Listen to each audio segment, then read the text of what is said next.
This story begins with a man named Sidney Korshak, a lawyer and fixer for businessmen in the upper echelons of power and for the Chicago outfit of the Mafia. Sidney's reputation as the Chicago mob's man in Los Angeles made him one of Hollywood's most fabled and influential fixers. His partnership with Chicago mobsters led him to be named, quote, the most powerful lawyer in the world, end quote, by the FBI. In the 1950s and 60s, there was nothing the Chicago mob did not control in Hollywood. Craft unions, casting, talent agencies, and even studio heads. The Chicago outfit was represented by Johnny Roselli, who took orders from the boss, Sam Giancana. FBI agent Mike Wax would later have this to say about the mob situation in Hollywood, quote, "It was well known in the industry that if you were going to make a movie, the talk around the town was that you'd have to use the Teamsters. Of course, you better get it straightened out with Sidney before you get those Teamsters over there, where you could have problems. You get a consulting fee from both ends, the producers as well as the Teamsters. I wish we could have proven that," end quote. Sidney Korshak's name would come up in numerous investigations of organized crime, but he would never be indicted. Why? Because Sidney Korshak was a very careful man. He was so careful and so very cautious that he refused to use the telephone because he believed it might be tapped. Korshak also avoided credit cards, using cash to pay for everything. There had even been times when Korshak carried up to $50,000 on his person in large bills. In one FBI wiretap, agents overheard associates of the Chicago mob giving directions to a man named Leslie Killer Kane Cruz. Quote, "Never personally contact Sidney Korshak, hoodlum attorney," end quote. Sidney was not only careful, but he was very influential in Hollywood. One call from him could make or break you. After the fall 1959 debut of the ABC television series The Untouchables, Sidney Korshak made a call to Desi Arnaz, the producer of the show. Desi did not answer the call, which he would later come to regret. Desi Arnaz, the Cuban-born star of the sitcom I Love Lucy, is one of the biggest names in television, so famous and powerful that he fears no one in Hollywood. In addition to taping his own show with his wife, the comedian Lucille Ball, he now produces several other television programs. Among them is a crime drama called The Untouchables. Based on a true figure, Treasury agent Elliot Ness, played by Robert Stack, the production follows fictitious prohibition battles in Chicago. The law enforcement group, headed by Ness, is made up almost entirely of white males, with the agent known as Rico the only individual with obvious ethnic Italian heritage. Ironically, this agent is played by an actor of Greek ancestry. The bad guys in the show are almost all Italian American. In addition, the actor portraying Al Capone, Neville Brand, acts like a vicious psychopath. This not only enrages Capone's widow, May, but also makes Sam Giancana very angry. Coincidentally, Desi Arnaz was once a good friend of Sonny Capone, the gangster's only son.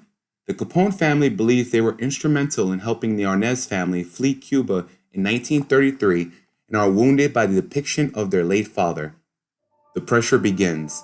In New York, union leader Tony Anastasia orders longshoresmen not to unload crates of cigarettes manufactured by Liggett & Myers, a sponsor of the program. In Hollywood, Frank Sinatra moves his production company off the lot at Desi Lou Gower Studios, owned by Arnaz. Quote, "What do you want me to do?" Arnaz screams at a furious Sinatra. "Make them all Jews?" End quote. The two men nearly come to blows when Arnaz calls Sinatra, quote, "a television failure," end quote. But the singer knows better than to punch him.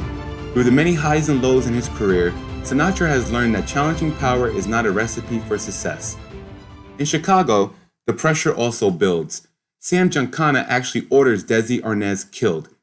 Jimmy the Weasel Fradiano, just released after 6 years in San Quentin, is assigned the job. The following is his conversation. "Have you seen that TV show The Untouchables?" asks Johnny Roselli when he sits down with Fradiano to discuss the situation. "I don't have time to watch that shit," replies the Weasel. "Let me tell you something, Jimmy. Millions of people all over the world see this show every fucking week. It's even popular in Italy. And what they see is a bunch of Italian lunatics running around with machine guns, slopping up spaghetti like a bunch of fucking pigs. Nobody pays attention to that shit," Fradiano says. "It's like a comic book, a joke. Who cares?" Roselli responds immediately. "I'll tell you, Jimmy. Sam cares. What I'm about to tell you has been decided by our family. The top guys have voted a hit. We're gonna clip Desi Arnaz, the producer of this show." End quote. A stunned Fradiano knows he must follow orders, but he is wary of the publicity surrounding the murder of a celebrity. The police investigation is sure to be intense. A return to the penitentiary is the last thing he wants right now. So Fradiano stalls, hoping that Sam Giancana might somehow have a change of heart and call off the hit. Meanwhile, unaware that his life is in danger, Desi Arnaz begins to realize that The Untouchables is losing money. Sponsors are backing out, refusing to purchase commercial time. Hollywood unions are also threatening to not allow their members to work on The Untouchables, which would shut down production entirely. These setbacks are carefully orchestrated by Sidney Korshak.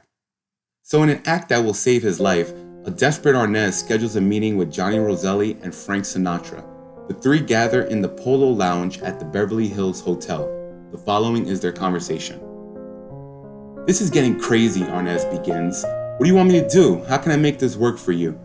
"Stop every week with these terrible Italian mobsters," says Roselli. "It's an insult to the good Italian people." "Okay, we'll change all the names," Arnaz replies. "We'll call them Smith and Jones from now on." "And while you're at it, make one of the good guys an Italian," Roselli responds. "I already got an Italian untouchable. His name's Rico," Arnaz tells the mobster. But Roselli is ahead of him. "Not so fast. That actor's Greek. You gotta get an Italian actor." "Who do you want me to put in?" "Well, let me think a minute," Roselli responds. "There's a pal of mine. He'd be great in there." End quote. Arnaz complies. Roselli's friend is cast. The hit is called off. And while members of the mafia will recount the details of the ordered murder for years to come, Desi Arnaz will never know how close he came to death. Sidney Korshak died on January 20th, 1996, without ever having a criminal conviction against him, or even an indictment, according to the New York Times obituary. Desi Arnaz would go on to have a full and satisfying career as an actor and producer, and he died on December 2nd, 1986, at the age of 69 from lung cancer. Frank Sinatra ended his life and career among the world's best-selling music artists. Sinatra, a big Kennedy supporter in 1960, would later support Republican nominees such as Richard Nixon and Ronald Reagan. He died on May 14, 1998, at the age of 82.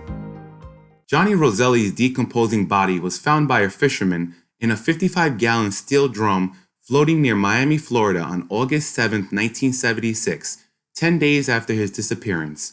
Federal investigators suggested he may have been killed by Chicago mobsters for keeping an unfair share of the mob's gambling interests in Las Vegas. Sam Giancana was the boss of the Chicago outfit from 1957 to 1966. After his release from prison in 1966, Giancana fled to Mexico in order to avoid further grand jury questioning. He was arrested by Mexican authorities on July 19, 1974, and deported to the United States. On the night of June 19, 1975, an assassin entered Giancana's home through the basement and shot him in the head and neck 7 times with a .22 caliber pistol. At around 11 p.m., Giancana's caretaker found his body on the floor of the basement kitchen where he was said to be frying sausage and peppers.